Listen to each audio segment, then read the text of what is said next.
नमस्कार मित्रांनो, स्वागत आहे तुमचं आपल्या चॅनलवर, ज्या चॅनलचं नाव आहे मुद्दा हक्काचा. मित्रांनो, पीक विम्याची शेतकरी बरेच दिवस झालं वाट बघत होता आणि शेतकऱ्यांना वाटत होतं की पीक विमा नेमका कधी मिळणार, कारण बऱ्याच शेतकऱ्यांचे शेतमालाचे पिकाचे नुकसान हे झालेले होते. परंतु आता खऱ्या अर्थानं पीक विमा कधी मिळणार किंवा पीक विमा हा वाटप व्हायला सुरुवात झालेली आहे आणि बऱ्याच शेतकऱ्यांना मदत मिळालेली आहे, बऱ्याच शेतकऱ्यांना मदत मिळालेली नाही, परंतु ते मिळणार आहे. आणि ते कधी मिळणार आहे, किती मिळणार आहे, कोणत्या जिल्ह्यात मिळणार आहे आणि कोणत्या जिल्ह्यात किती मिळाली आहे, हेच तुम्हाला मी आजच्या या व्हिडिओमध्ये थोडक्यात सांगण्याचा प्रयत्न करणार आहे. तर नमस्कार, मी रणजित. मित्रांनो, चॅनलवर जर नवीन असाल तर चॅनलला सबस्क्राईब करून घ्या, कारण आपल्या चॅनलवर असेच वेगवेगळे युद्ध माहितीपूर्ण व्हिडिओज येत राहत असतात. तर मंडळी, सुरुवातीला आपण पाहूयात बीड जिल्हा. बीड जिल्ह्यामध्ये केज तालुक्यातील बऱ्याच गावांमध्ये पीक विमा हा शेतकऱ्यांच्या खात्यामध्ये जमा झाला आहे आणि यामध्ये अगदी तुटपुंजी मदत किंवा तुटपुंजा पीक विमा हा बीड जिल्ह्यातील लोकांना मिळालेला आहे. ती म्हणजे की 5,000 रुपये हेक्टरी, काही जणांना 2,500 रुपये हेक्टरी, काही जणांना 7,000 रुपये हेक्टरी, काही जणांना 3,000 रुपये हेक्टरी, अशा प्रकारचा पीक विमा बीड जिल्ह्यामध्ये मिळालेला आहे, काही ठिकाणी मिळालेला आहे. परंतु सगळ्यात जास्त जर पीक विमा कुठं मिळालेला असेल ते म्हणजे बरेच जिल्हे आहेत. आणि नांदेड असेल, परभणी असेल, धाराशिव असेल, लातूर असेल, संभाजीनगर असेल, या ठिकाणी सुद्धा आता पीक विमा लवकरच खात्यात पडणार आहे.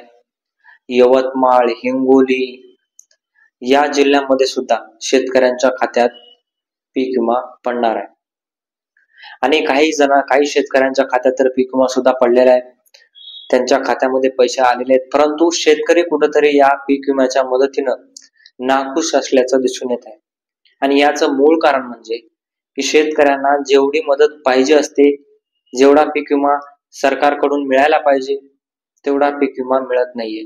कारण नुकसान शेतकऱ्यांचं बरंच झालेलं आहे आणि ते नुकसान पाहता शेतकऱ्यांना अगदी तुटपुंजी मदत किंवा तुटपुंजी एक पीक विमा देण्याचं काम सरकारकडून होत आहे. यामधून हे सर्व काही दिसत आहे. आणि यामध्ये आता पीक विमा किती मिळणार हा प्रश्न सुद्धा महत्वाचा आहे. काही ठिकाणी 22,500 रुपये सुद्धा जमा झालेला आहे, म्हणजे हेक्टरी 22,500 रुपये जमा झालेला आहे, नांदेड असेल किंवा परभणी, लातूर या ठिकाणी. आणि बीड असेल, उस्मानाबाद या ठिकाणी अगदी कमी आलेला आहे. संभाजीनगर असेल, हिंगोली असेल, यवतमाळ असेल, असे बरेच जिल्हे आहेत. यामध्ये अगदी कुठंतरी आणि क्वचित लोकांच्या खात्यामध्ये अगदी चांगला पीक विमा जमा झालेला आहे. नाहीतर एका शेतकऱ्याला तर अशी घटना घडली की त्याच्या खात्यामध्ये चक्क 150 रुपयांचा पीक विमा हा सरकारकडून जमा झालेला आहे. म्हणजे त्या शेतकऱ्यांना प्रश्न पडायचं काम आहे की 150 रुपये नेमकं खर्चावे तर कुठं खर्चावे, काय करावं, अशा प्रकारचा प्रश्न आहे. अतिशय धक्कादायक आहे, कारण पीक विमा पडणे किंवा पीक विमा 22,500 रुपये म्हणून दाखवायचं, कुठंतरी आम्ही मोठी मदत देतोय म्हणून दाखवायचं, आणि कुठंतरी अशा प्रकारचं शेतकऱ्यांच्या भावनांशी खेळण्याचं काम हे सरकारकडून सध्या चालत असताना आपल्याला पाहायला मिळत आहे.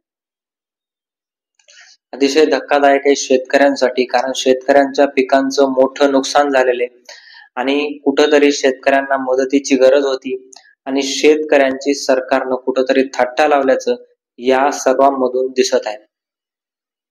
कर्जमाफी असेल, पीक विमा असेल, अशा मुद्द्यावरून शेतकऱ्यांची थट्टा ही सरकारनं लावलेली आहे. मित्रांनो, आता तुम्हाला काय वाटतं या सगळ्या प्रकरणाबद्दल आणि पीक विम्याच्या या तुटपुंजी मदतीबद्दल, आणि तुम्हाला मिळाला का पीक विमा, हे कमेंट बॉक्स मध्ये नक्की सांगा. आणि हो, भेटूयात नवीन व्हिडिओ मध्ये. तोपर्यंत धन्यवाद.